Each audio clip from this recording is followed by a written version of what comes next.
is nobody talking about the Atari VCS? It's very interesting because I made a few videos discussing how it's a straight up scam, and oh by the way, I got attacked by a lot of people when I first put that stake in the ground after doing a tremendous amount of research and figuring out, wait a second, the company behind making this isn't actually Atari, it's the scam artist Michael Arts, the mastermind behind all of it, who doesn't really care about the end result. He just cares about swindling people, and if you care about finding that out, go watch my old videos. I'm not going to dive into that right now. But Atari VCS seems to have gotten a pass when it comes to gaming and what's to be expected in the next console life cycle. Maybe it's because most people have just kind of moved on from it and don't care about it, but this is a big deal. The Atari VCS keeps getting delayed, or even worse, they aren't even talking about it anymore. I'm getting emails, I'm on their email list because I'm interested to see what updates they give us, and they're talking about hotels, they're talking about cryptocurrency, they're talking about indie games that they're backing on Steam. They're not talking about the Atari VCS whatsoever. And oh, by the way, we are now in April 2020, and last I checked, it was supposed to be out by now. And nothing, just crickets. Nobody is talking about the Atari VCS, which, by the way, Atari themselves is loving that because they can keep swindling people on their email list into buying more and more products that they're hawking instead of actually producing the one thing that people may have actually cared about in the first place, which is the Atari VCS. And it's frustrating to me because the Intellivision Amico is getting a ton of hate from one person in the retro game community. That guy, most people know him as Pat The NES Punk, who has shown to be a complete moron when it comes to having opinions.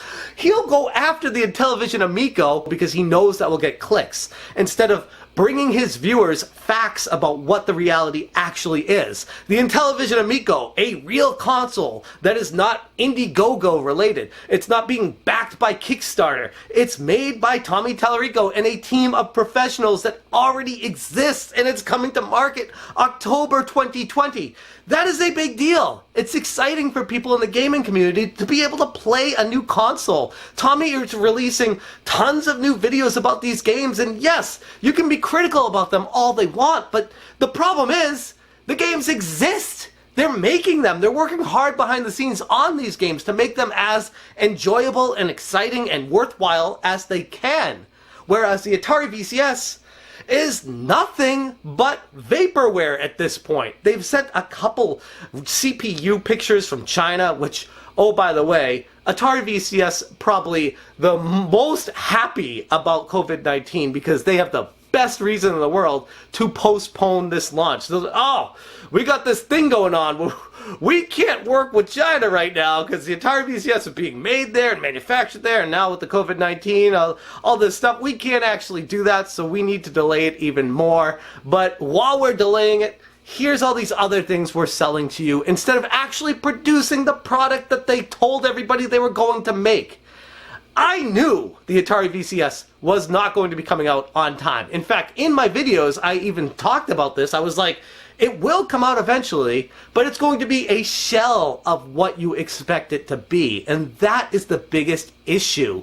Not that it's not coming out, not that it's actually vaporware, but that they're selling lies to you. They're selling what amounts to be a computer that is way overpriced for the specs that you're paying for when you get the Atari VCS, which, oh, by the way, has a Linux operating system that you need to build yourself because they're not doing it themselves, which is just very, very scary. Buyer beware.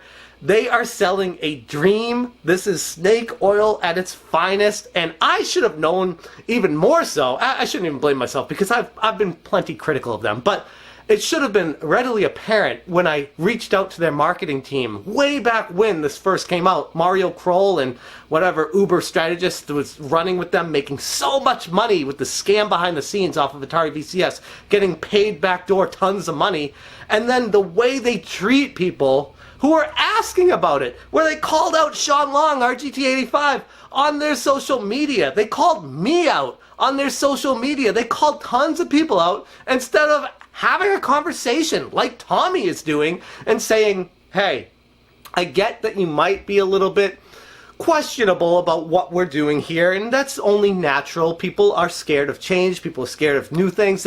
They're always concerned based off of tons of different scams that have taken place over the past few years when it comes to selling retro-styled or retro-themed game consoles. Hell, just game consoles in general. But regardless of that, main point of this video, I just want to get back to talking about the Atari VCS. Why that is just being ignored by so many people right now. It was funny the other day because Pat and Ian made a video talking about could there ever be another console that competes with Nintendo, Sony, and Microsoft when it comes to major console releases. And I'm of the opinion of anything can succeed if it grows a gamer base that has a passion for it and the games are good for it. Where they seem to think that only these big powerhouses can make it because they already have the game developers and studios in place and nothing's going to change that. And the only other competition that they're going to have is if one of them makes another console. Not even taking into account Amazon or Apple, which have tried and failed, by the way, which goes to show you can't just throw money into the gaming industry and hope that it works. It's not magic like that. You need to really work behind the scenes and find something special that doesn't exist and hit that key market, like what Tommy is doing with the Intellivision Amico, focusing on the casual gamers, which seem to have been left behind in this generation of the console wars. The Wii took full advantage of them. The Wii U tried to and failed miserably. And now Nintendo Switch is kind of diving into that, but then kind of not. And it's really blurred the lines of what actually is family-friendly gaming. So Tommy is trying to do this with the Intellivision Amico. The Atari VCS, God only knows what they're trying to do with that. And then you got Pat and Ian over there talking trash every chance they get about the Intellivision Amico. And in their latest video, they made a comment that it just made my face melt when I read it. I called the takeover by mobile gaming like 6 years ago, and everyone thought I was crazy. To which Pat The NES Punk replied, they've carved their own huge niche, but haven't taken over. Are we on the same planet right now? Mobile gaming is bigger than ever. It has a larger percent of sales than any other form of media for people to play games. And to say that it's carved a huge niche but it hasn't taken over yet, it's just so absurd and obtuse. Like, how could you take that approach? Have you never done any research in your life? Are you just taking Coffee Talk as fact and then bringing that to your viewers and saying, yeah, I had a conversation with my buddies, none of them play mobile games, so that means it's not really that big of a market? That is just, it goes to show exactly what I've been saying about Pat The NES Punk since the beginning. Since they just take this approach of hating on things because they know it will get them clicks, instead of actually doing factual research and showing tables and graphs and saying, this is what the research and data proves. This is why we feel the way we do. Not saying they're not allowed to have their own opinion about things, but of course they are. But when they have an opinion and then someone like Tommy reaches out to them and they say, no, we don't want to go look at your console, I don't really see how your opinion is valid anymore. There's just so much wrong with that. And I've already hammered that home many, many times. But yet, all they'll do is make videos hammering on the Intellivision Amico, hoping for it to fail.